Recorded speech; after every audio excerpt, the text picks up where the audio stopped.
Elon Musk strode into the ornate courtroom with a confidence that could shatter walls. His silver tie caught the light as he adjusted it, nodding curtly to the few bewildered officials lining the aisle. The room was filled with a dense tension, the kind that precedes either historic rulings or full-blown disasters. Justice Samuel Alito, perched high above the fray, gave a sharp glance downward as Musk approached the bench without being summoned. Whispers flared through the gallery like sparks from a fire. Musk wasn't scheduled to speak a hell. He wasn't even supposed to be in the courtroom. His sudden appearance was already a minor earthquake rippling through Washington, D.C.'s gossip columns. Alito's gavel struck once, thunderous and impatient. "Mr. Musk, this is a court of law, not a shareholder meeting," Alito said, voice icy. Elon didn't flinch. "And yet, Justice, your recent decisions impact billions more than any boardroom does," he shot back, his voice firm, electrified with defiance. A ripple of gasps circled the chamber. Alito leaned forward, his eyes sharp as blades. "You are not recognized to speak. Remove yourself, or be removed." Elon smiled a thin, almost amused smile. "You fear what you can't control, Samuel." That was it. Alito nodded sharply to the bailiffs, and within moments, Musk was surrounded. Even as they led him away, he turned back toward the bench. "You may silence me here," he called out, "but the future you're trying to suppress is already born and it doesn't need your permission." The heavy wooden doors swung open, swallowing Musk in a rush of flashing cameras and roaring questions. Outside, Musk stood atop the courthouse steps, barely a second before a mob of reporters descended. His black coat whipped around him in the wind, a living symbol of defiance. He didn't dodge the microphones, he walked straight into them. "I wasn't there to cause a scene," he said, his voice steady despite the chaos. "I was there to remind them that progress isn't decided by robes and gavels up. It's decided by action." Inside the building, Alito sat frozen, his hands still gripping the gavel he hadn't realized he'd been taping for the past 5 minutes. For all the pomp and ceremony of the court, a singular thought gnawed at him. Maybe Musk was right. For a moment longer, Alito stared at the empty spot where Musk had stood, the courtroom silent around him, and wondered if history would remember today as the day the walls of the old world finally cracked. Elon Musk strode into the ornate courtroom with the kind of confidence that could shatter walls. His silver tie caught the late morning light as he adjusted it, nodding curtly to the few bewildered officials lining the aisle. Conversations halted mid-sentence, necks craned, and eyes widened. Musk wasn't listed on the docket. He wasn't even supposed to be in the building. The heavy doors groaned shut behind him, sealing the room into a tense bubble of confusion and disbelief. Supreme Court Justice Samuel Alito glanced up from the bench, his mouth tightening into a hard, thin line. The courtroom wasn't just a place of law today, it was the epicenter of a bitter national debate about regulation, innovation, and the future of free enterprise. And here was Musk, the figure at the center of the storm, entering like he owned the place. A few of the younger clerks exchanged quick, nervous looks. One official half rose from his seat, uncertain whether to intervene. But Musk was already moving, his footsteps measured, steady, as he approached the counsel's table without a hint of hesitation. Justice Alito's gavel cracked against the wood, loud and sharp. "Mr. Musk," he said, voice coated with formal disdain, "this is a court of law, not a town hall. If you do not have official business before this court today, you are to vacate immediately." The room held its breath. Musk clasped his hands behind his back, meeting Alito's stare with something between amusement and thinly veiled contempt. "Justice Alito," Musk began, his voice calm but cutting, "with all due respect, that decisions made in this courtroom don't just affect the individuals listed on your schedule today. They affect millions, billions, even. I am here on behalf of the future." A loud murmur broke out among the audience, quickly silenced by a second, sharper bang of the gavel. Alito's knuckles whitened around the handle. "You are not recognized to speak," Alito said, his tone dropping dangerously low. "You will either take your seat, or you will be escorted out under contempt of court." Musk tilted his head slightly, studying the justice as if he were a relic behind glass. "You can silence dissent with gavel strikes and armed bailiffs,"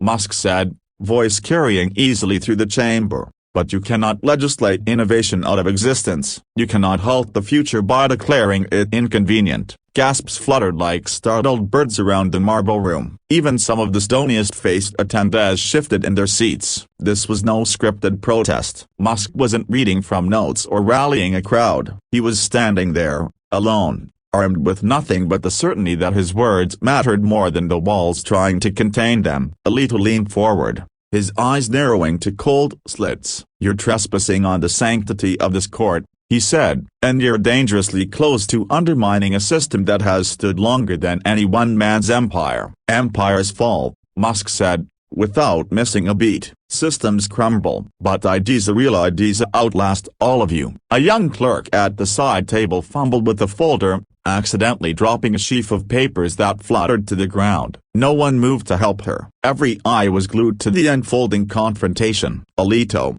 face flushing with something between rage and disbelief, nodded sharply toward the bailiffs. "Remove Mr. Musk, now." Two uniformed officers moved quickly, but not aggressively. Musk didn't resist. He lifted his hands slightly in a mock gesture of surrender, the ghost of a smile on his lips. As they took his arms, he turned back toward the raised bench. "You may control this room," he said, louder now, voice cutting through the air like a blade. "But you cannot control what's coming. You cannot control truth, or innovation, or the minds that refuse to bow to fear." The officers tugged him toward the rear doors. Cameras flashed behind the glass windows, catching the surreal image. The world's richest man being led away like a common dissenter. The courtroom remained frozen long after Musk had disappeared from view. Alito stared down at the bench, his hand still hovering over the gavel. He hadn't noticed that his fingers were trembling slightly. Around him, the silence was suffocating. For a brief moment,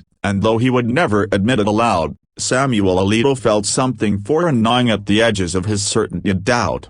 A man like Musk wasn't just a troublemaker. He was a force. A signal flare shot across the sky, warning that the old orders were breaking down under the weight of a future they no longer understood. Alito straightened in his chair, forcing his mind back into the comfortable grooves of law and precedent. Yet no matter how many rulings he would write, no matter how many court sessions he presided over, he would never fully erase the echo of Musk's parting words, ringing inside the sacred, crumbling walls. Outside, the courthouse had transformed into a maelstrom. The moment Elon Musk appeared at the top of the marble steps, escorted by two grim-faced bailiffs, the gathered crowd erupted into a frenzy of shouting, camera flashes, and shouted questions. The wind ripped through the plaza, tugging at Musk's coat like invisible hands trying to pull him back inside. He paused just long enough to shake off the officer's grip, a more symbolic than defiant, and turned to face the mob. Reporters surged forward, their microphones thrust out like weapons, voices overlapping in a tidal wave of chaos. "Mr. Musk, why were you in the courtroom? Do you regret confronting Justice Alito? Are you planning legal action?" Elon raised a hand, and somehow, through the sheer gravity he seemed to carry around him, the noise dulled into a heavy, expectant silence. "I wasn't there to cause a scene," he said, voice carrying across the plaza like a challenge. "I was there because the people sitting inside that building have forgotten who they serve. They've mistaken their robes for crowns. They believe innovation needs their permission. I'm here to remind them it doesn't." A wave of shouts and cheers broke through the press wall. Somewhere on the courthouse lawn, a group of young supporters unfurled a giant white banner reading, "The future isn't on trial." Musk glanced at it and smiled faintly, not the performative grin of a billionaire posing for the cameras, but something quieter, fiercer. For a moment, he didn't look like a CEO or a disruptor. He looked like a soldier who had decided to stop waiting for orders. Another reporter, bolder than the rest, shouted from the back, "Aren't you worried they'll use this against you, Mr. Musk?" "Contempt charges, financial sanctions." Musk shrugged. "Contempt from a broken system is a badge of honor." The crowd erupted again, and this time there was no stopping it. Some chanted his name. Others screamed in anger or disbelief. Protesters waved signs that had been hastily made just that morning, slogans scribbled in black marker. "Courts can't code. The future is decentralized. No innovation without disruption." Across the street, officials inside the courthouse pressed against the tall windows, watching the spectacle with a mixture of horror and fascination. Justice Alito remained seated on the bench, listening to the muffled roar outside. The courtroom was almost empty now, but he hadn't moved. His gavel sat silent beside him, useless against the noise of a world beyond his reach. Back on the steps, Musk walked slowly down toward the gathering crowd, his every movement broadcast live across 100 different newsfeeds. He didn't rush. He didn't hide behind bodyguards. He moved like a man who understood that history wasn't written behind closed doors, it was forged out here, in the open, where anyone willing to defy the script could become something more than a headline. At the edge of the plaza, someone thrust a microphone toward him one last time. "Mr. Musk, if you had one message for Justice Alito right now, what would it be?" Musk didn't hesitate. He turned slightly, looking up toward the grand marble facade of the courthouse, and said, "Your era is ending. You can either cling to your throne until it crumbles, or you can step aside and make room for those who are building what's next." And with that, he disappeared into the crowd, swallowed not by fear, but by the unstoppable tide he had helped unleash. Inside, Alito sat frozen, the distant echo of Musk's final words reaching him like the first crack splintering through a dam. Something had changed, something had broken free, and no gavel on earth was going to hammer it back into place.